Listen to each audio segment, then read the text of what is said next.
Bienvenue à tous dans Backcheck. 5 matchs au programme ce soir. Un derby d'Etzeringen de tous les dangers pour Fribourg-Gotteron. Un score serré, des parties qui ont vu surtout peut-être des vainqueurs insolites. Quoi qu'il en soit, on est avec nos invités, Robin Leblanc, avec Fabien Guignard, avec Stéphane bien sûr. Robin, pour toi, qu'est-ce que tu vas garder de cette soirée? Une grosse défaite qui fait très mal à Fribourg ce soir. Fabien? Genève Servette qui nous a toujours surpris depuis le début de la saison, qui en 7 ans perdait 3 matchs d'affilée, puis qui est de retour aux affaires. Et puis Lugano qui va s'imposer 2-1 à Zurich avec Niklas Schlegel au but. Il a été très, très bon. Mais l'image du jour, c'est la victoire de Berne après prolongation grâce à cette petite déviation de Simon Moser dans son bureau qui permet à l'Ours de terrasser le Dragon ce soir.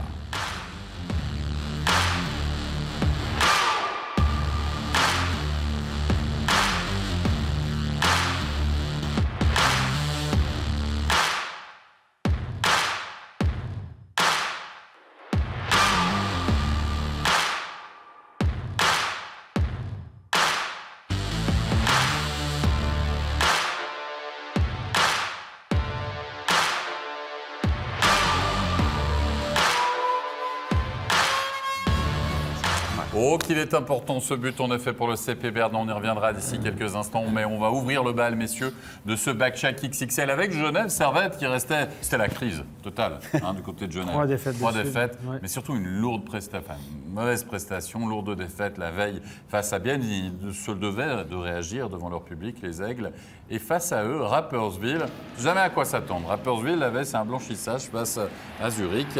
Et bien là, Genève Servette qui va bénéficier d'un 2-0, ouverture du score d'un certain Arnaud Ria, premier but de la saison et surtout les peluches qui tombent. Et il y a parfois des soirées maudites comme ça, vous savez, vous avez la soirée peluche et que vous ne marquez pas là. L'équipe, parce que le but c'est que c'est votre équipe qui marque le premier but. Ouais. Les lancer les peluches, messieurs, mais il y a déjà des peluches qui sont tombées après le 2 ou 3-0 en général de l'équipe adverse. Ça peut faire mal. Mais bon, bref. Ça perturbe ça les joueurs? Non, ils sont habitués maintenant, Robin Leblanc. Oui, ils sont habitués. C'est quelque chose qui se fait de plus en plus en Suisse. Puis c'est vraiment le fun pour les enfants. Puis... Mais c'est long des fois. Tout ramasser ces trucs. Ouais, ça casse le rythme. Ça casse le rythme, ouais. Ah bah évidemment, si vous venez avec 2 cartons puis 3000 peluches, vous êtes un peu embêtés, mais on est bien organisé. On l'a vu du côté de Genève Servette. Allez, on va voir maintenant le 2-0. Wingles, tout un shoot de la part de Wingles, n'est-ce pas Fabien? Ouais, écoute, bon shoot et quick release, comme on appelle ça. Ouais. Un but un peu faible pour le gardien Nifeler, je trouve. Poteau opposé sur son épaulé, surtout qu'il n'y a pas un gros angle. Mais écoute, on va garder le positif, le magnifique shoot. On était plein de lucarne. On était dans l'équerre, comme on dit, mais c'est vrai que dans un angle fermé comme ça, le gardien. C'est pas un grand gardien non plus. Premier but de Smons en National League. Il était surpris lui-même. Il avait vu sa réaction. Le puck s'est rendu au fond. Le puck avait des yeux.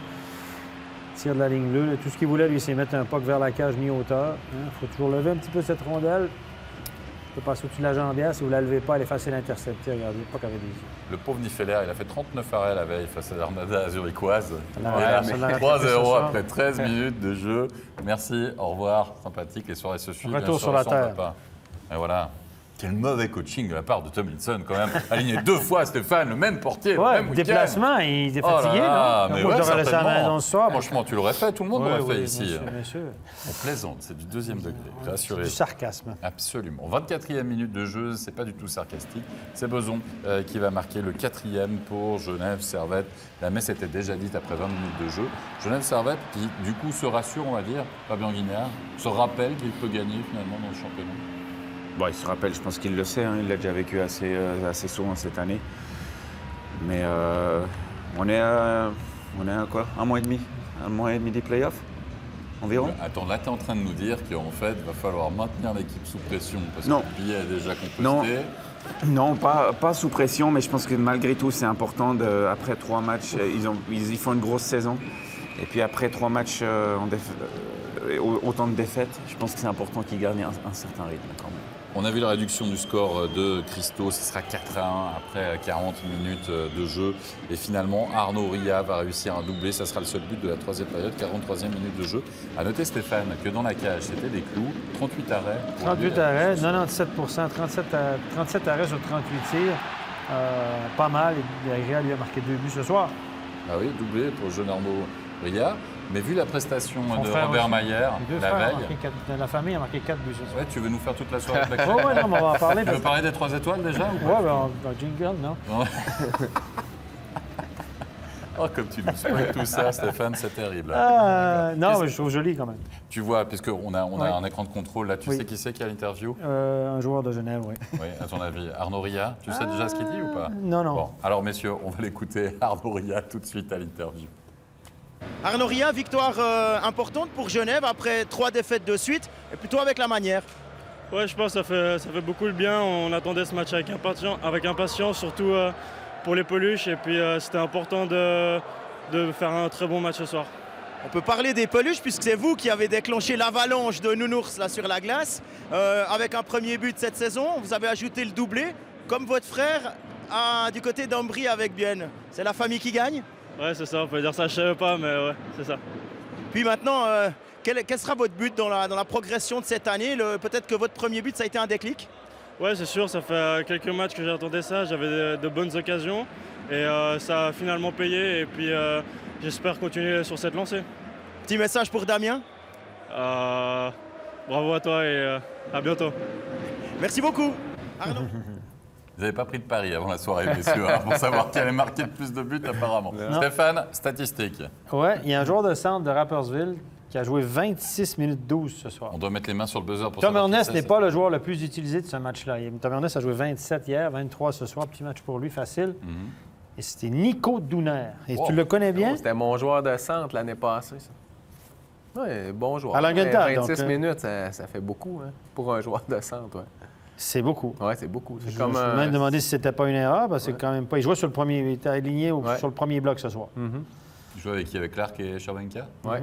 Du coup, ils l'ont pris sur le porte-bagages, puis ils ont dit viens mon gars, beaucoup, on va partir pour une petite 26. visite. Il va mais- bien dormir à soir. Il a eu de la condition s'il a joué avec Robin pendant toute une année. Il a Oui, vraiment pour il- me suivre, il faut être en forme. Hein. Non, mais là, pas il- comme ça, non, quoi. là, on le voyait plutôt qu'il avait compensé tes lacunes défensives, tes back-checks, tes forward-checks. Two-way. Trois points, on va retenir ça, messieurs, pour Genève-Servette. Ce soir, place au match le plus important de la soirée, le derby des Tseringen entre Fribourg-Gotteron et le CP Berne. Fribourg, dans un contexte tellement particulier. On va vous redresser un petit peu le contexte et le paysage. Imaginez, Fribourg reste sur une claque. La veille, à Davos, Oui. long retour, propos du directeur sportif, coach Dubé, qui clash finalement ses Incendiaire, joueurs, qui incendiaire. met la pression. Si vous étiez avec nous aussi en début de soirée, Dubé remet la pression avant cette rencontre. Et finalement, arrive ce qui arrive. Eh bien, c'est l'ouverture du score après 2 minutes de jeu. Tristan Chervet qui va trouver l'ouverture à 6 de Chiaroni. Robin Leblanc, là, à ce moment-là, quand on sait que lors du premier tiers, la veille, vous en avez pris 5, 3 buts sur les 4 premiers shoots, on se dit c'est le bis repetita, là, ils vont prendre un sacré coup derrière la cafetière. À ce moment-là, je donnais pas cher de la peau de Fribourg, franchement, parce que il y avait tellement... Tout le monde a de la pression, des joueurs, le directeur technique, la direction, et puis c'était vraiment le pire départ qu'ils pouvaient avoir dans ce match-là. Mais du côté de Fribourg-Gotteron, il y a Reto Berra dans la cage, Fabien Guignard. Et peut-être que si Fribourg a un point ce soir, c'est grâce à lui. Bien reposé. Oui, c'est sûr que Reto a fait un gros match, autant dans les 60 minutes que dans les prolongations. Et effectivement, je pense que si Fribourg a fait, on va dire, le minimum syndical au niveau des points, c'est grâce à Reto Berra. Mais moi, je reste quand même persuadé que malgré leur entame de match difficile, ils auraient pu prétendre à plus. Nathan Marchand. Berne n'a pas survolé les débats, il ne faisait pas les malins non plus. Non, mais peut-être que Berne avait laissé beaucoup d'influx la veille, quand même, pour s'imposer à domicile. Ils étaient revenus. Ils avaient Lausanne les a fatigués. Ouais. Ouais, Mais tout le monde, c'est des back-to-back, c'est 2 matchs en 24 heures. Les gars sont habitués à ça. Je veux dire. ben oui, ils sont habitués. Puis pour Berne, c'était aussi un gros match pour s'éloigner un peu de cette fameuse barre, puis pour prendre la distance sur Fribourg. Puis moi non plus, je trouve qu'ils n'ont pas joué un gros match si on prend en considération la situation dans laquelle ils sont aussi. Vous faites un match d'attente, en fait, finalement, Berne, comme ils font souvent, là. S'ils sont surtout en autour de la barre, il y a une deuxième raison. période. Hein. C'est comme je disais, il y a une raison qu'ils sont là. C'est parce qu'ils ne font pas une saison non plus. Puis tu sais, Ouais. tu prends des équipes comme Berne et Fribourg, pour ces deux équipes qui se sont confrontées ce soir. Tu mets un Arcobello de la saison de cette année, tu le mets à Fribourg.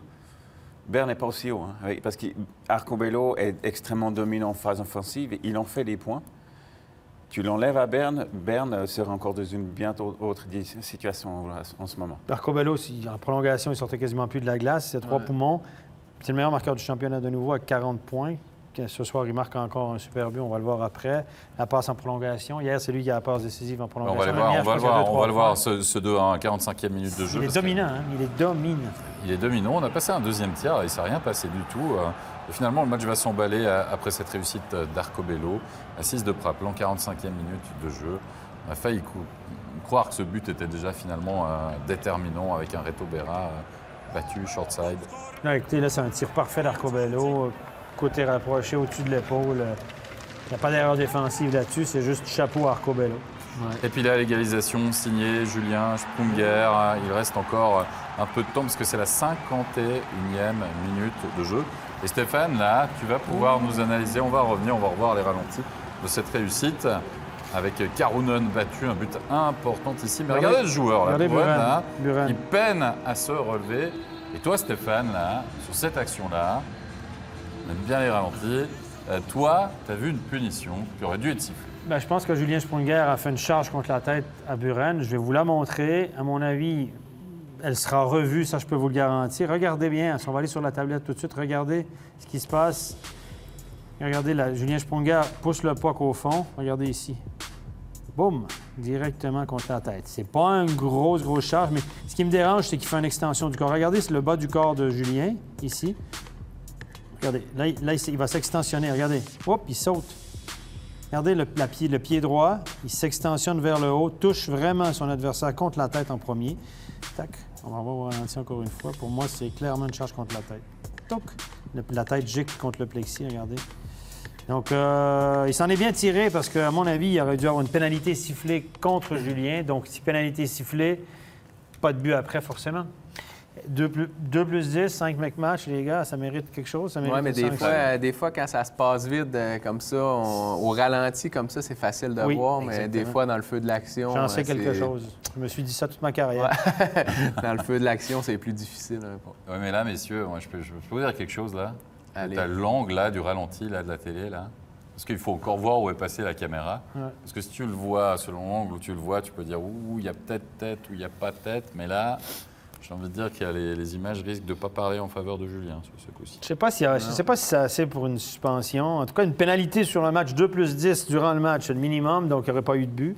Et puis, Fribourg se retrouve à 4. Je suis pas sûr. Non, mais moi non plus, c'est pas une agression et tout, Fabien? Surtout qu'il n'est pas reconnu pour être un joueur salaud. Ah, il en a fait quand même quelques-uns. Il en a quand même donné une ou deux, il en a pris, il en a donné. Après, aujourd'hui, ce qui me dérange un petit peu, c'est que Julien, c'est un joueur exceptionnel. Et puis, au début de match, on a dit, ouais, écoute, Julien, c'est vrai que c'est une saison, il était blessé, il revient. Après, dans l'analyse, on dit, ouais, Julien, il fait pas trop son back-check. Puis, donc, je suis un petit peu mal à l'aise avec cette situation parce que je pense que oui, malheureusement, c'est une charge à la tête. Mais pas qu'on pense que... On est contre Julien. On est contre Julien. Non, on n'est pas contre Julien, mais je pense que c'est une charge contre la tête. Donc là, je pense que je vous garantis que Berne va envoyer la vidéo. Elle doit déjà être partie. Il y a déjà 2-3 téléphones qui sont déjà faits, ça, je vous le garantis. Lutte contre la... tout est permis, hein, quand tu te luttes pour la barre, tout est permis. Ah, ben voilà, exactement. Rendez-vous lundi matin. Avant 10h, peut-être qu'ils vont simplement dire oui, il y avait charge contre la tête, mais pour nous, ça ne mérite pas une sanction, une suspension. Je pense pas que ça m'étonnerait beaucoup qu'il soit suspendu. Mais conséquences sur le match quand même. Les arbitres vont s'en vouloir quand ils vont voir ça. On va voir ça. On verra. Hein. Rendez-vous lundi, mais il y avait quand même un but, évidemment, en prolongation, celui de Simon Moser, 65e minute de jeu. Si vous étiez avec nous, on l'a dit, Robin Leblanc, le CP Berne a dominé finalement cette prolongation avec des joueurs fribourgeois à bout de souffle, à bout de course. Ouais. Puis ça, c'est souvent... Simon Moser, c'est souvent un joueur qu'on oublie un peu, mais il est tellement efficace. Devant le but, il est toujours là, dans les coins, il gagne tous ses duels. Puis ça, c'est un gros but pour eux à soir. C'est le capitaine de cette équipe-là. Puis tu vois que c'est leur leader aussi avec Arcobello. Bon, messieurs, défaite de Fribourg-Gotteron qui récolte un point. Le match capital. Est-ce que les carottes sont cuites? Fabien? Non. Alors, ce sera difficile, ça c'est une certitude, mais ça fait un moment que c'est difficile. Mais de toutes les manières, tant qu'ils ne seront pas en rouge. Au télétexte, expression vaudoise. C'est pas une québécoise. Il n'y a pas de télétexte au Canada. Ok, d'accord. Non, tant qu'ils ne seront pas en rouge, non. Non, c'est clair qu'ils sont dans une situation difficile où ils ont des blessés, le contexte n'est pas favorable. Mais c'est des situations que j'ai vécues malheureusement aussi, un petit peu, où c'est des situations où tout va mal un petit peu. Mais c'est pas fini, clairement pas. Ça va leur prendre une vingtaine de points, à mon avis, dans les 12 prochains. Ouais. Ben oui, quasiment. Puis il y a 6 points. Il y a un gap de 6 points avec Berne. Il y a toujours ces 2 matchs à rattraper par rapport à ça. Mais ça veut dire... 2 matchs en main. Il faut les gagner. Oui, mais ça veut dire 2 victoires, puis après tu as égalité, puis après tu commences à discuter. Ouais, exactement. Ça va être compliqué. Allez. Mais il y a un slogan avec un petit vu qui dit « Rien n'est impossible ». C'est pas une expression québécoise? On l'accepte pas. Réaction tout de suite du côté de Fribourg-Gotteron. Après cette défaite, écoutons la réaction de Nathan Marchand. Nathan Marchand, on a vu une belle réaction fribourgeoise ce soir, on peut quand même le dire. Ouais, je pense qu'il nous fallait ça. Hier soir, on est complètement passé à côté de notre match. Donc voilà, ce soir, devant nos fans, on se devait de montrer une réaction. Car voilà, je pense hier soir, on aura peut-être manqué un peu de respect en jouant pas à 100%. Donc voilà, ce soir, on a bien réagi. Mais à la fin, on a quand même perdu 2 points. Donc voilà, maintenant, il faudra se reconcentrer et puis préparer les 2 prochains matchs. C'est vrai que c'est pas vraiment une bonne opération de ne marquer qu'un point. On peut quand même dire que revenir 2 fois face à Berne, c'est quand même de bons signes que vous avez donnés là. Ouais, voilà, je pense que c'est encourageant pour la suite. Je pense que dans chaque match, il faut prendre le positif. Après, voilà, on sait que je pense qu'on a toujours du mal à bien commencer nos matchs. Donc c'est ça qui nous coûte, je pense, un peu les points. À nous vraiment de nous focaliser sur ça pour les prochains matchs. Match quand même difficile physiquement. Vous avez dû beaucoup donner en tournant finalement assez peu de joueurs.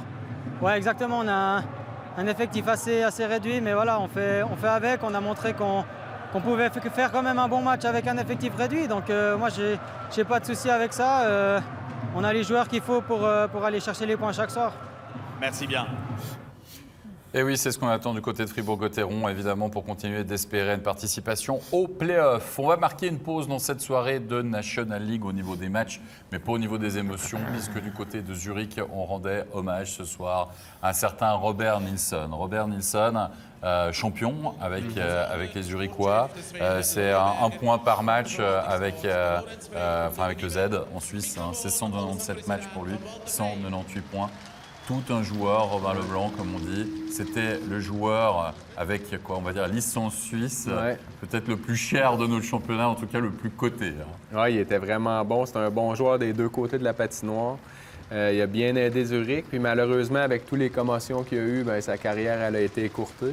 Je pense qu'on va en parler un peu plus tard, mais c'était un excellent joueur de hockey. Ouais, on voit son penalty, hein, notamment là, sur l'écran géant, des moments déterminants pour lui, pour cet artiste. Finalement, c'est un artiste, Fabien Guignard, Robert Nilsson. Oui, ça l'est, comme l'a été son père aussi. Très grand joueur de hockey, doté d'une grande technique et d'une grande intelligence de jeu. Des joueurs qu'on aime voir, qui sont extrêmement plaisants à regarder et qui sont des exemples aussi pour nos jeunes. Et c'est, je pense, dans cette dynamique-là, dans cette direction que le hockey va et que nos jeunes ont besoin pour s'inspirer. C'est un technicien. Lui, c'est un choix de premier tour de NHL, 13e au total en 2003, dans une excellente année de draft, une des meilleures de l'histoire de la NHL.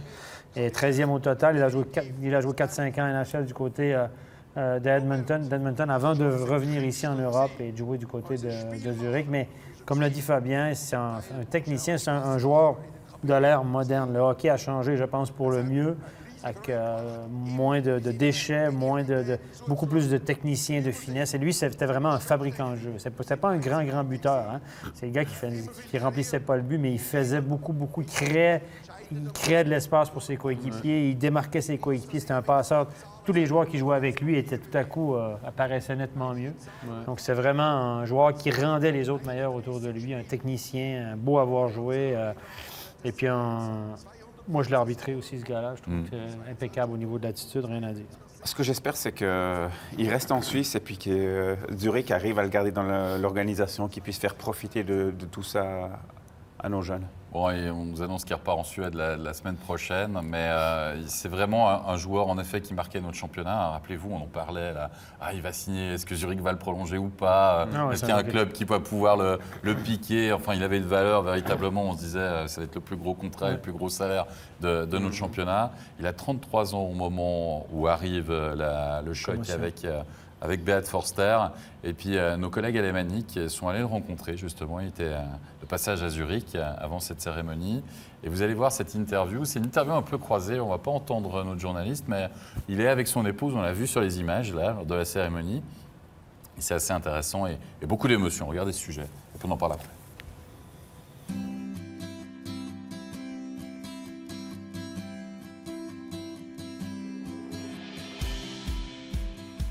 I was gone for 2 months because of my back, and the national team in Sweden waited for me to be healthy to go to the Olympics. So obviously I pushed myself, you know. I even flew in people from the United States that worked on my body for a week in my apartment, and yeah, and then I played two periods and I got another concussion, so.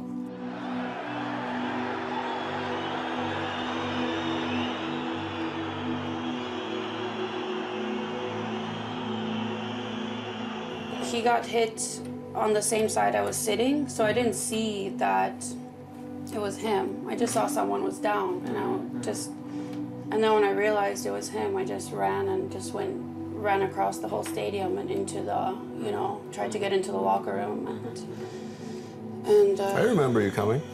Yeah, it was twice I had to make that run in 7 years. Once when he got hit in the knee in playoffs, I remember, and then.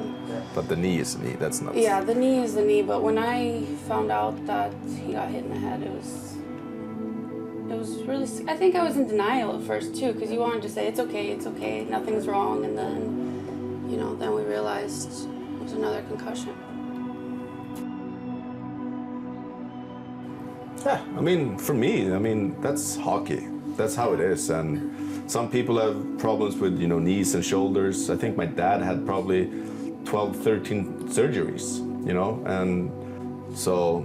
That's the part of being an so athlete. The decision I made with my concussion is that, now I'm 35.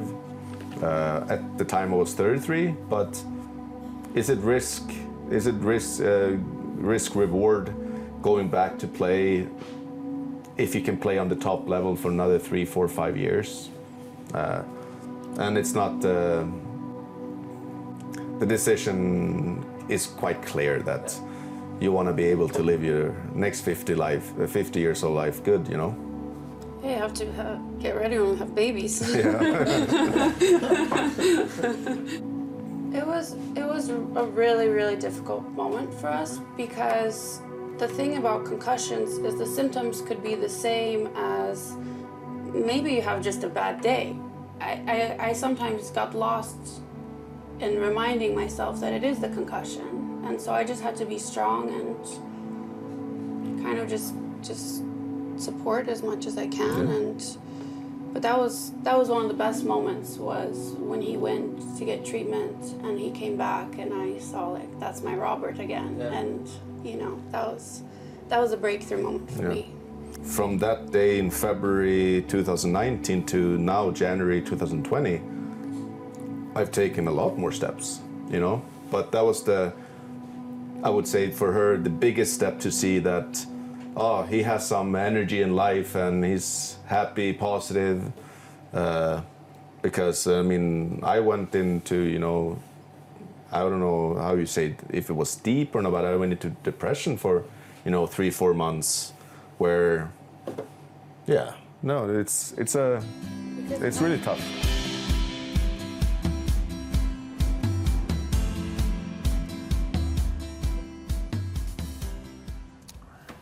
Voilà pour ce témoignage et cette interview émouvante. Messieurs, un jeune retraité, un peu plus ancien, Fabien Guignard, commotion. T'as vécu ça, Fabien? T'as mis un terme à ta carrière aussi à cause de commotion? Un tout petit peu plus tôt que Robert, j'ai 30 ans. Ouais. Bah écoute, tout ce qu'il raconte là, c'est pas nouveau. Enfin, c'est des choses que j'ai vécues, c'est des choses qui sont extrêmement difficiles à vivre personnellement.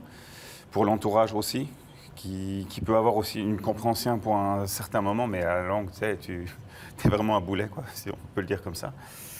Robert, lui, il a fait 3 ou 4 mois de dépression. Après, tu ne sais pas vraiment, c'est toujours commotion, dépression, de quel sens ça va. Toujours est-il que les symptômes sont quand même relativement identiques. Ils sont très difficiles à définir. Et puis, écoute, moi, ça a été un petit peu plus long, là, juste pour avoir une vie, on va dire, une qualité de vie plus ou moins normale. Il m'a fallu quand même 5 ans. Donc, le temps est long. La première semaine, tu te dis, hey, tu sais quoi, c'est comme une grippe, ça, à un moment, ça va passer. La deuxième, après, c'est 1 mois, c'est 2 mois, après, c'est 6 mois, 1 année. Le temps est vraiment long. Mais tu as suivi des traitements encore, il y a quelques années en arrière, tu as suivi des traitements spécialisés. Oui, il y a 2-3 ans, là, j'étais allé voir, j'ai oublié son nom maintenant, mais le gars qui avait signé, soigné Sidney Crosby. Carrick, Dr. Carrick. Ouais, exactement, Dr. Carrick, qui faisait des traitements en Hollande, d'un ami qui avait organisé ça. Et puis, c'est vrai que c'est assez impressionnant, c'est très intéressant de savoir ce qui se passe dans le cerveau, la réhabilitation. Et puis, malheureusement, on est toujours plus intelligent après, mais c'est quelque chose que j'aurais dû faire beaucoup plus tôt. Là, dans le sujet, dans l'interview, Robert Neeson, il dit en gros, j'en veux pas au hockey sur glace, ça fait partie du jeu, quoi. Toi aussi, c'était comme ça? Oui, mais je pense que là, je ne sais pas après à quel point il dit la vérité, s'il est vraiment aujourd'hui. S'il il est très bien, s'il est bien, ou alors si il dit pas tout ce qu'il ressent, parce que dans ce genre de situation, des fois, tu n'as pas trop envie de t'exprimer puis de dire à quel point, à quel stade t'en es. Mais je pense que s'il le dit, c'est soit qu'il a eu peut-être quelqu'un qui l'a orienté en termes de communication. Ou alors il va mieux, puis il a pris du recul, puis il dit, tu sais quoi, j'ai passé de magnifiques années, 33 ans, c'est relativement jeune, mais c'est quand même long. Hein. Dans ce sport-là, quand tu t'entraînes tous les jours dur, c'est quand même long. 15-16 ans. Hein. Donc, s'il le dit, puis que c'est sincère, c'est parce que, c'est mon avis, je pense qu'il a passé un pas dans la guérison, et puis qui va mieux, puis qu'il arrive maintenant à reprendre du recul, et puis qu'il comprend qu'il va pouvoir profiter là, du futur. Les risques de commotion sont tellement élevés dans le hockey moderne, ça va plus vite, les joueurs sont plus costauds, on fait tout pour accélérer le jeu, les joueurs sont de plus en plus forts, donc vitesse, force, donc plus d'impact. Dr. Carrick, maintenant, les agents de hockeyeurs, je le sais parce que l'agent de mon fils engage le Dr. Carrick pour passer des tests aux jeunes avant qu'ils soient commotionnés, dans leur état normal. Donc, mon fils, par exemple, a fait un test avec le Dr. Carrick, test neurologique, pour dire, voilà, à l'état normal, t'es comme ça. Tu es en train de nous dire qu'il fait comme un service, un état des lieux, finalement. Un état des lieux, au cas où, s'il est blessé plus tard à la commotion, on va l'envoyer chez le Dr. Carrick, puis Carrick va dire, voilà, je connais ton état normal, on va voir à quel point, on va pouvoir mieux évaluer le degré de ta commotion puis ta réhabilitation après. Donc, les agents engagent ce Dr. Carrick.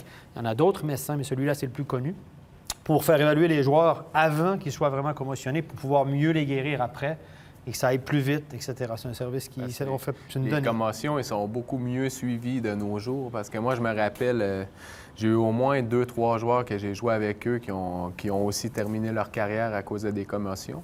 Puis moi, dans mes années, il y a beaucoup de joueurs qui faisaient des commotions qui n'étaient même pas diagnostiquées comme une commotion puis qui continuaient de jouer. Puis il y en a beaucoup d'entre eux qui se retrouvaient avec des problèmes à long terme. Puis après, il y a beaucoup de gens qui ne réalisent pas que souvent les problèmes des commotions, bien, on va les avoir quand on a 40, 50 ans. Puis je trouve que c'est une bonne chose, justement, qu'il y ait des gens aujourd'hui qui se préoccupent de ça puis qui essaient vraiment de mettre un protocole pour ces commotions pour éviter, justement, qu'il y ait des problèmes, des jeunes qui aient des problèmes à long terme après des commotions. Il y a un protocole qui est mis en place en Suisse, mais en NHL aussi, dès qu'il y a un joueur qui est peut-être commotionné, il y a un protocole, il y a un médecin à qui on doit téléphoner, il doit être examiné par un médecin de la Ligue pour éviter que le médecin du club ou le club mette la pression sur le joueur pour dire « non, on a besoin de toi, il faut gagner le match, tu n'as rien du tout ». Donc, c'est un médecin externe qui juge la situation.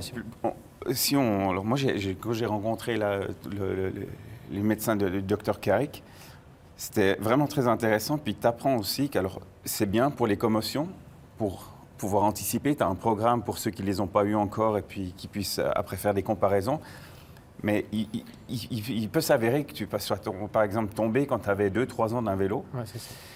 Et puis, ça te crée non pas forcément des lésions, désolé pour les spécialistes, j'essaie d'expliquer un petit peu avec mes connaissances, mais par contre des connexions entre les yeux et le cerveau. Le hockey sur glace, c'est un jeu qui va extrêmement vite, extrêmement rapide, et tu as besoin que tes connexions entre ce que tu vois et ton cerveau soient extrêmement rapides. Et les commotions ne font forcément des dégâts, mais elles coupent certaines connexions. Ces connexions, d'après ce qu'on m'a expliqué, elles ne sont pas mortes, elles sont désactivées. Et le docteur Carrick et ses collaborateurs font en sorte qu'avec certains exercices, réactiver ces connexions et ces petits ordinateurs qui fonctionnent plus. C'est très fatigant. Tu me disais que tu allais suivre des traitements et tu étais complètement exténué. C'est extrêmement fatigant. En fait, tu te sens pratiquement encore moins bien que quand tu as subi une connexion. Parce que moi qui les ai tirés pendant 5 ans, c'est-à-dire que tu apprends à vivre avec. Donc, dès le moment où ces connexions commencent à se refaire, tu es encore plus mal que quand tu as eu les commotions. Donc, le programme est long et c'est extrêmement pénible, fatigant aussi mentalement de devoir subir ça. Messieurs, en tout cas, merci pour le témoignage aussi, Fabien, parce que c'est vrai qu'on en parle souvent.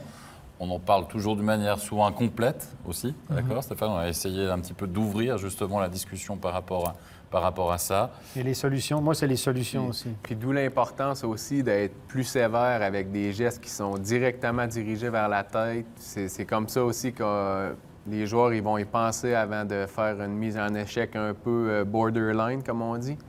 Puis, si on donne des sanctions plus sévères, des 6, 7, 8 matchs, quitte à donner une sanction exemplaire, je pense que c'est important de le faire, puis ça va éviter beaucoup de grosses commotions. On va avoir encore 2-3 contacts pour cette soirée de National League. On va se replonger là-dedans, avec notamment le match des ZSC Lions, dans une ambiance, vous l'avez compris, particulière ce soir, face à Lugano.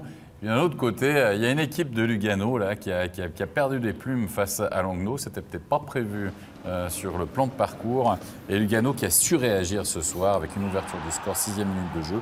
McIntyre à 5 contre 4. Pas toujours formidable défensivement, mais offensivement, au moins, il est efficace, Stéphane. La passe était belle. Le petit geste technique aussi. Il revient, protège sa rondelle. Regardez, hop, hop.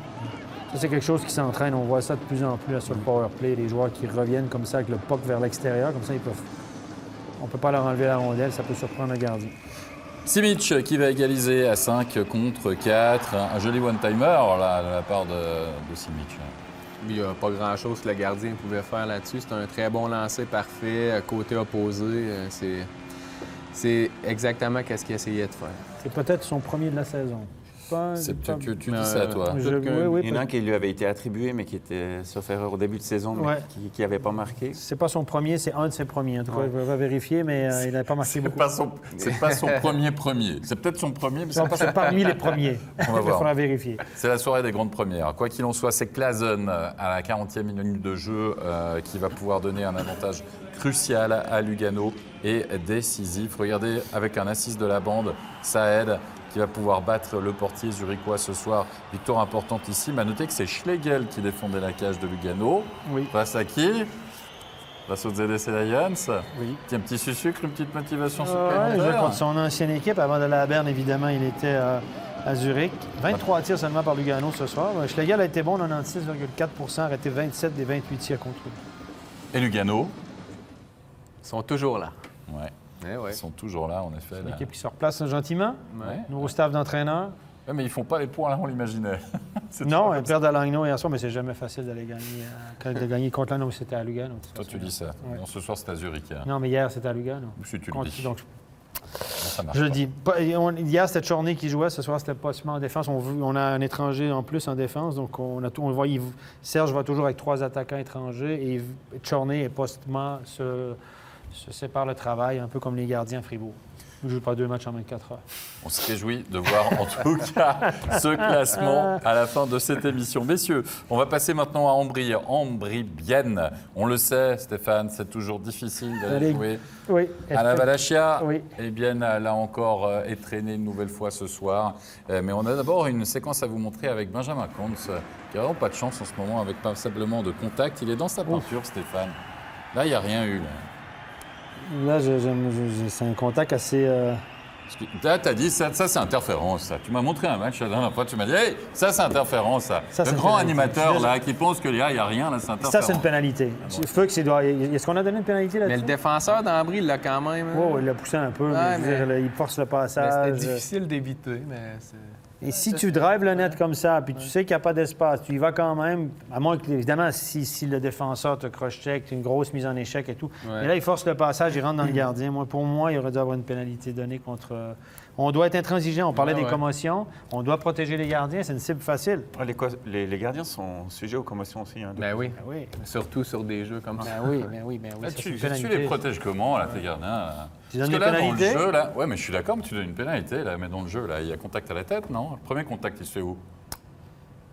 En tout cas, Tu peux en pas, tout cas, tu peux il pas perd son charger un masque. gardien à la tête. Faire son masque. Je vais vous raconter un truc aussi sur les commotions. Les gardiens, ils ont des masques qui sont faits pour recevoir des pucks depuis le devant. Quand ils ont un choc latéral d'un joueur qui leur fonce dedans, les masques sont pas faits pour ça du tout. Un jeune gardien à Lausanne que tu connais bien, qui a été commotionné ça, en mini ou en novice, comme ça, il a reçu un coup sur le côté de la tête. Et les casques, les masques ne sont pas faits pour ça. Vous avez vu comment il a perdu son masque facilement? C'est Ouais. pas fait pour ça. Ah. Donc voilà, ils sont mal protégés. Absolument, on va enchaîner. Donc ça méritait une punition, on est d'accord? Clairement. Pas Merci. une pénalité de match, là, évidemment, mais 2 minutes. 2 minutes. Damien Ria, on parlait des frangins Ria ce soir qui seront on fire, que ce soit du côté de Genève ou du côté de Bienne. Damien Ria, ouverture du score, 10e minute de jeu, assist de Peter Schneider. Damien Ria, ça va mieux hein, depuis quelques matchs. Il trouve le chemin du filet, hein, définitivement, Fabien Lignard. Et on l'attend. On a vu un peu Brunet arrière. On voit Damien Ria ce soir. Ouais, écoute, magnifique jeu, puis c'est vrai que là, quand tu peux pas faire grand-chose, ça va trop vite. Est ou ouest, shoot direct, il n'y a vraiment rien à faire pour lui. Et là, on va voir un but annulé. On est à 5 contre 4. Du côté d'Ambry, on a sifflé avant, apparemment, Stéphane. Ah, s'il a sifflé avant, il a sifflé avant. Mais là, moi, je pense que de toute façon, le joueur d'Ambry pousse Jonas Hiller qui... Parce que c'est ce qui siffle. hein. Ouais, il y avait de toute façon obstruction sur le gardien. Mais est-ce que Forster pousse pas le joueur d'Ambry qui pousse? Les zones grises, Stéphane? Hein, zone grise, les gars, c'est pas Zone grise. facile l'arbitrage. Si c'était facile, ça se saurait. Toutes les situations autour du gardien sont difficiles ça à qu'il lire. sait. Est-ce qu'il est poussé? Est-ce qu'il pouvait l'éviter? Voilà, moi, je pense que le joueur d'Ambry force le passage aussi. Oui, il se fait un peu bousculer, mais il s'en va là où il sait que par hasard, il y a un gardien. Et puis, il le ramasse en même temps. Le gardien n'a aucune chance. Là. Je veux dire, à moins que ce soit un gros truc, on doit donner l'avantage au gardien et pas excuser les attaquants. C'est trop facile parce qu'après, ça devient des cibles. Et puis après, il y a des zones grises partout et c'est insupportable. Allez, Ouais, je c'est plaisante. 1-0 après 20 minutes de jeu pour Bienne, l'égalisation en début de deuxième période. Regardez, 21e minute de jeu. Flynn, Hiller, battu pour la première fois de la soirée. Et s'il avait su, il ne serait pas revenu pour une fois qu'il faisait un long déplacement. C'est pratiquement le même que Wingles. Hein. Oui, exactement. Presque comme Ouais, un mais il gazozang, était- un peu moins fermé. Il était voilé aussi un petit peu. Écoutez, le tir C'est un beau lancer, ça. Magnifique but de Flynn, le 2-1 de Bianchi, on va le voir. Et ça, alors ça, c'est un but qui a fait beaucoup parler de lui. que oui. Et on va d'abord voir le live, on le voit. Bon, il y a une grosse erreur. Ok, d'accord. On va aller contester ce but, on va prendre un coup de challenge. Mais là, l'erreur de Hiller, là, franchement, Robin. Ouais, je pense qu'il a vraiment mal jugé le puck ici. Puis le puck a aussi fait un drôle de bond sur la bande. Il a été surpris. Mais c'était pas sa meilleure sortie. Non. Ouh, là, il y a un autre plan. Alors là, on le voit. Et on va analyser cela, Stéphane, avec la tablette. Oui. Parce qu'on a vu, là, sur les dernières images, qu'il y avait un joueur véritablement en position de hors-jeu au moment où le puck est rentré. Mais c'est plus subtil que ça. Là, c'est plus subtil que ça. Donc, je sais que du côté du coaching staff de Bienne, on était très, très fâchés, mais je vais vous montrer qu'il n'y avait pas d'hors-jeu sur la séquence. C'était pas facile. C'est une situation qui n'est pas facile à lire. On va aller sur la tablette tout de suite. Regardez. Là, il y a un joueur qui va transporter la rondelle. Le rondelle est sur ce joueur-là. On y va un petit peu plus loin. Le jeu se dirige près de la ligne bleue. Et là, si on arrête ici, il y a deux joueurs clairement en position de hors-jeu qui sont à l'intérieur de la zone, lui et lui. Par contre, le puck, il n'est pas dans la zone. Le puck, il est à l'extérieur de la zone. Il est ici, le puck, là, juste là. Donc, il y a 2 joueurs en position de hors-jeu, mais le puck, lui, il n'est pas en position de hors-jeu. Le puck est toujours en zone neutre. Donc, il n'y a rien à siffler parce qu'on siffle quand le puck traverse, si un joueur passe avant le puck. Donc, le puck est en zone neutre. Regardez bien, toujours en zone neutre. Le joueur qui récupère la rondelle, ici, il y a le puck sur la canne. Le puck est à l'extérieur de la zone. Les 2 joueurs qui étaient en position de hors-jeu reviennent. Lui revient aussi. Il balance le puck au fond avant qu'il revienne, évidemment. Au moment où il balance la rondelle au fond, hop, vous avez le joueur qui est devant le banc qui est en position de hors-jeu. Mais ça devient hors-jeu différé. Il ne touche pas la rondelle. Donc, on balance le puck au fond. Il y a le joueur devant le banc qui est en position d'hors-jeu différé. On va un petit peu plus loin. On stoppe ici. Regardez, le joueur qui est ici, à la ligne bleue, celui-là que vous voyez dans l'écran ici, il n'est pas rentré dans la zone, alors que celui qui était en haut de votre écran en position de hors-jeu différé, on va revenir en arrière, je vais aller vous le zoomer encore plus, il touche à la ligne bleue. Regardez, son patin, le joueur qui revient, qui est en position de hors-jeu, est en contact avec la ligne bleue, alors que celui-là n'est pas rentré, donc ça annule le hors-jeu. Ouais, c'est ça. Ça annule le hors-jeu, en fait. Ça annule le hors-jeu. Il ne fait plus action de jeu, l'autre. Il ne fait plus action de jeu. Lui, là, dès lors qu'il vient toucher la ligne bleue ici avec son patin, celui qui est au centre de la patinoire, lui, est encore en contact. Donc, pas de hors-jeu. Pas de hors-jeu. Good Moi, call, je- good Écoute, call, ref. Merci. Moi, tu m'impressionnes. Tous ces zooms et tout. Pour moi, tu es un chirurgien. C'est pas- Je n'étais pas un bon juge de ligne, par contre. Mais je connais la règle, etc. Donc, je pense que ce que les gens ont vu, c'est les 2 joueurs qui étaient en position de hors-jeu, mais la puck est en zone neutre. Mais peut être quand dans- on le voit à vraie vitesse, c'est vrai qu'on pourrait juger que c'est un hors-jeu, mais comme ça, on le voit clairement que non. Tac, il revient. Voilà. Donc, le coaching staff de Bienne était, semble-t-il, très, très énervé contre la décision des arbitres, mais ils ont pris une bonne décision. Puis là, on le voit. C'est bien, on le voit. On le voit en effet, merci Stéphane pour cette analyse. Et surtout le 3-1 d'Ambry Piotta Doty qui va marquer du coup 28e minute de jeu. C'est lui qui va trouver l'ouverture. Trisconi, un puck qui revient. Et la lucarne de la part de Doty. Il y a un Jonas Hiller qui doit capituler pour la 3e fois de la soirée. Il y a eu un beau forecheck sur cette séquence-là. Il a bien joué, il a fait une belle passe en avant. C'est un beau but, un bel effort de l'attaquant qui a forecheck. Beau tir, hein? Encore une fois, pleine lucarne. Mais on l'a dit, il y a un Damien Ria en forme, puis il y a surtout un Radgeb. Regardez, je passe. Hop là, ça devient la spécialité de Radgeb finalement, Fabien. Ouais, puis on s'en lasse pas parce que c'est un beau geste qui est pas facile à défendre, qui est pas facile à faire non plus. Mais défenseur offensif et puis qui amène beaucoup d'appui sur l'attaque. Et le dévie sur le top scorer, le dévie sur le défenseur de... Et qui permet à la famille Ria de porter à 4 le nombre de la soirée. Après un deuxième tiers de folie, souvent, Robin Leblanc, il y a un petit coup de mou. Hein. Les entraîneurs disent non, mais il faut arrêter vos délires, les garçons. Là. Mais pas du tout. Troisième période, ça continue à 5 contre 4. C'est Tony Rayala, l'égalisation assist de Brunner et de Radgeb. C'était une belle passe, puis c'est bien. Ça nous a donné un match avec des rebondissements, puis il y a eu des belles séquences aussi. Et on continue, toujours à 5 contre 4. Cette fois-ci, c'est Ambry, Offert, Zwerger, Pinana. Ouais. Ça ne s'arrête pas, finalement. Offert, futur biennois, hein, avec Lucas Offert qui va jouer du côté de Bienne l'année prochaine. C'est un contrat de 2 ou 3 ans. Regardez, là, patience. Regardez, il vient se placer vraiment, il vient s'ouvrir, toujours face à la rondelle. Le puck est arrivé sur sa canne, un tap-in, comme on appelle. Il n'y a plus qu'à le mettre au fond. Il a failli presque la croiser trop, hein? À l'intérieur du poteau. C'est assez rare, ce genre de jeu. Ouais. C'est pas un Kingpin qui a fait un tapis. C'est du langage de spécialiste de hockey, ça. Allez, Forster, 4 partout, assist de Schneider, 46e minute de jeu. Très honnêtement, on se dit, là, ça peut aller d'un côté comme de l'autre. Ouais, là, il s'est surpris lui-même, là, je pense. Il pensait pas. Qu'il l'a touché. Ouais. Ah oui, le Forster a dévié sur son patin. Ouais. Ouais. Mais pas de kick. Je pense pas, non. Je pense qu'il s'en est même pas rendu compte. Il voulait être en pivotant. Je pense que la passe est destinée à Nussbaumer qui était de l'autre côté pour le one-timer. Puis... Qui appelait le puck en tout cas, on l'a bien vu. Là, il a tapé 12 fois sur la glace. Allez, on va voir une charge maintenant sur Kunsley. À Stéphane, on est à la 50e minute de jeu. Ça se passe en haut de l'écran, on regarde. Bam. Elle est moche, hein? Obstruction, dit l'arbitre. Moi, quand un joueur est sur la glace comme ça, j'aime pas que l'arbitre fasse son geste, la raison de la pénalité. Donne-toi le temps d'apprécier. Ouais, ça, c'est vrai. C'est clairement un backboarding. Hein. Il était loin de la bande en plus. Puis je pense qu'il s'est même pas cogné la tête, il s'est plus fait mal aux genoux, on dirait. Il est sorti en boitant. Mais ça, c'est quelque chose qu'on voit. Kunsley, il attend la rondelle qui vient, il protège cette rondelle-là pour la réceptionner. Comme Elie, tu as vécu ça souvent. Ouais. Tu te penches un peu, tu montres un peu tes fesses derrière pour te mettre en appui, puis là, il se fait pousser dans le dos. Ouais. Qu'est-ce qu'un défenseur doit faire?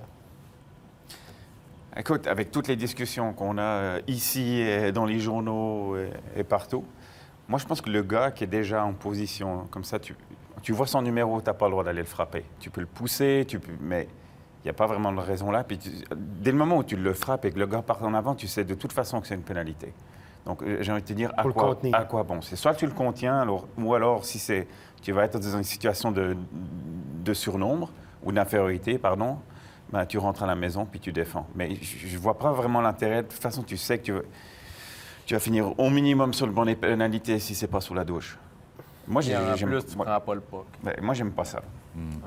Alors, messieurs, votre avis, en tout cas, on l'a bien compris. Et là, on aurait dû donner peut-être... Moi, j'aime pas quand l'arbitre fait le signe tout de suite, l'obstruction, parce que le gars est sur la glace. Quand il y a une situation comme ça où tu vois que tu as le bras en l'air, tu siffles une pénalité, puis le gars est sur la glace, je dis toujours aux arbitres que je vais superviser quand je fais des supervisions juniors, donne-toi le temps d'apprécier la situation. Parce que ça, les obstructions. Là, il est coincé avec la pénalité d'obstruction, il l'a annoncé. 5 minutes pour obstruction. Là, donne-toi le temps d'apprécier, demande à tes collègues. Mais ça veut dire quoi, que tu aurais donné un match là-dessus, Steph? Pas forcément. Non, pas. Comme je la vois, non, mais en annonçant l'obstruction, il ne peut plus donner 2+10, par exemple. Ça n'existe pas une pénalité de 2+10 pour obstruction. Ouais.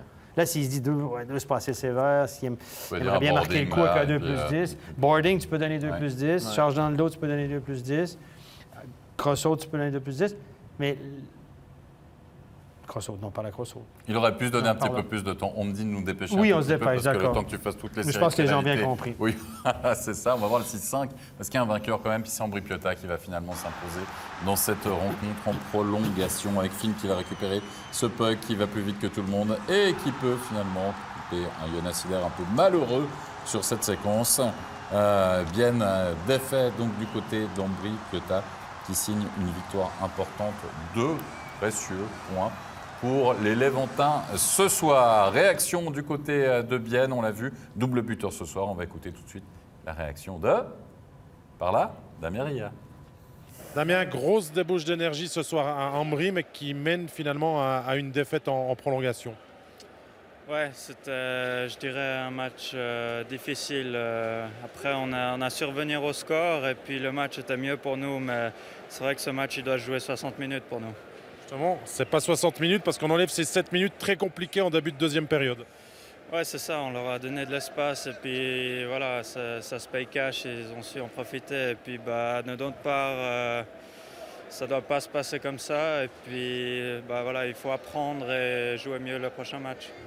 Apprendre, mais ça se resserre autour de cette barre. Il faudra vite retrouver une certaine dynamique pour enchaîner, peut-être retrouver le goût de la victoire de manière plus longue, avec une série de victoires. Ouais, c'est ça. Voilà, après, on n'est pas non plus au fond du trou, donc c'est pas la fin du monde. Mais il ne faut pas trop se laisser aller. Chaque point est important maintenant au championnat et voilà, il faut tout donner. Merci. Il faudra tout donner, ça ferait de jolies paroles de chanson, ça. En tout cas, victoire de Ambry ce soir face à Bienne. Il est en forme. Il est en forme. Langnau. Non, parce qu'on me demande d'accélérer. Oui. Langnau, Zoug et Stéphane, vas-y pour toi l'intro. C'est à Langnau le match? Ouais. C'est jamais facile d'aller gagner. Allez le fils! Et oui, vérification pour Zoug ce soir, puisque Langnau va faire véritablement quasi un monologue. Lardy avait ouvert le score et Di Domenico à 19e minute, pile poil, où tout le monde, en tout cas, va pouvoir marquer assist de Robbie Earl, 2-0 après 20 minutes de jeu. Et puis ensuite, on aura les réussites, notamment de Robbie Earl, très présent dans cette partie, avec toujours les étrangers qui cartonnent du côté de Langnau, malgré la réduction du score de Sandteller, alors que l'on revoit ce but une nouvelle fois, signé Di Domenico, qui peut battre Hollenstein dans la cage 1, on a vu, de Zoug. Il y aura une réussite de Robbie Earl, donc à 5 contre 3. Et c'est là, on dit souvent, il ne faut pas manquer ces occasions, Robin Lebon. Non. Double supériorité numérique, là, paf. Oui, mais comme tu dis, les étrangers à Langnau, ils font bien le travail. Hein. Ils marquent régulièrement, puis ils marquent des gros buts. Alors, C'est vraiment des challengers pour une place en play-off encore. Mais c'est ça. T'as les gardiens qui fournissent la marchandise, comme on dit, t'as les étrangers qui scorent. C'est une équipe qui travaille fort en plus. Kadono qui va marquer, Pessonen, tiens, qui va marquer aussi le 5-1. Victoire de Langnau. Stéphane, Langnau, hein, tu te rappelles, hein, ils ont une double confrontation contre Zurich. Ils se prennent 12 goals, 2 fois 6. 12 goals, ils en marquent que 2. On dit, ouais, ils sont au fond du trou, c'est terminé, etc. Ils sortent un gros match contre Lugano. Ils sont revenus plus fort. Ils sont revenus plus fort, mais ce soir, c'est dans le cage de Zug, c'était le petit Luca Hollenstein qui a gardé au championnat du monde des moins de 20 ans. Jeune gardien de 19 ans, c'est lui que vous voyez là. Il a fait face à 18 shoots. Il a accordé un petit peu trop de buts ce soir, une moyenne de 72 %, donc 5 buts accordés en 18 shoots. C'est pas une bonne moyenne. Ça fait mal à la moyenne. Ça fait mal à la moyenne. Mais par contre, on ne peut pas dire qu'il a vraiment été faible sur les buts. Le tir de Kadono. Le tir de Kadono, oui, mais les autres, ils ont quand même marqué quelques beaux. Le dernier, un déplacement. Pesonen, c'est pas un manche à balai non plus. La 5 contre 3, c'est un rebond. Mais d'accord, c'est un but, mais un but pour Zug seulement. Et leur mandat offensif. Non, mais Zug peut aussi se permettre de faire ça avec leur situation au classement, puis de faire gentiment entrer des jeunes. C'est bien. C'est le moment d'y donner un match. Stéphane? Oui. Tu vas pouvoir briller. Les 3 étoiles? Donc? Jingle.